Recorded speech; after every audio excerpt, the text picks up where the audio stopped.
My name's Dr. Calmer, and I'm a physics teacher here at Beckman High School. This is my first year at Beckman. This is my 12th year of teaching, and I've been teaching physics for the last 6 or 7 years, potentially. The first day of virtual school for 2020 is kind of a strange question because virtual learning has occurred in different capacities all along the way. Teaching science in a virtual environment is very different. It seems a lot harder to teach a science course that involves labs, more experimentation, things that really you can only get from tangible objects that are in a science location. There's a lot of stuff that science classes use regularly as instruments of learning. And a virtual simulation doesn't fit as well as running a lab. My name is Wayne Dawn. I'm a teacher of English. I teach AP English and English 1 CP. This is my 26th year teaching, as the gray in my beard will indicate. And I'm one of the founding teachers, one of the proud founding teachers at Beckman High School, I should say. Some of the first things I experienced in a digital year are the same issues you experience in a non-digital year. For instance, the butchering of the names, which every teacher tries the best to get around. I did that in a non-digital way, and I did it in a digital way. So in some ways, it's more of the same. And so the hallmark of the opening was compassion, understanding, tolerance, to really not get upset. In a non-digital realm, if a student comes in late, typically they have a little bit more control, but when your internet goes south, that's kind of out of your hands at a lot of times.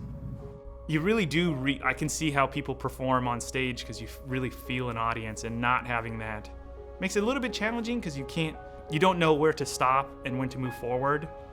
So I can just talk about ideas, and I don't know if half the room is lost and totally zoned out versus, if it's live, I can pick up on that and say, okay, well, let's revisit this, or let me pick out a demo. I'll go through one of these cabinets and pull out a device and say, this is what I mean.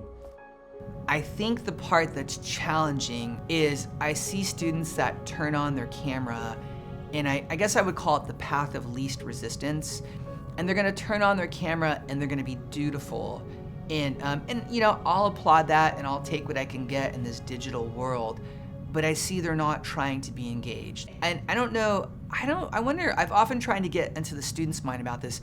I don't know if they think that we as teachers can't see or aren't aware of it and that we shouldn't care. But I think the tricky part is to understand and try to not take that personally. To say that, okay, I'm offering this knowledge and the student doesn't want it for whatever reason, and that's okay. To give them that space to not be interested and let that be okay. We're a little bit more intentional about trying to build community, so some of those initial topics that we talked about were a bit more aligned with, let's just talk about what it's like to what are your goals, here are my goals, and a little bit more of that sort of banter, I guess, in a way, which I haven't always done before. So in a way it was kind of helpful for me because I realized it's really important to kind of develop a sense of community in a classroom and build those relationships. And I was intentionally trying to build community, try to bring it out more because we're so far away. I still meet with the teachers digitally, ironically, and the Beckman teachers are still giving their all and they're doing their best.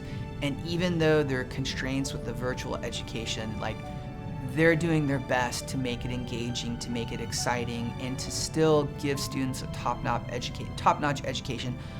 Maybe it might not seem that teachers care through a screen because empathy doesn't translate so well, but there's love and concern about their students as much as there was before. There's just as much now.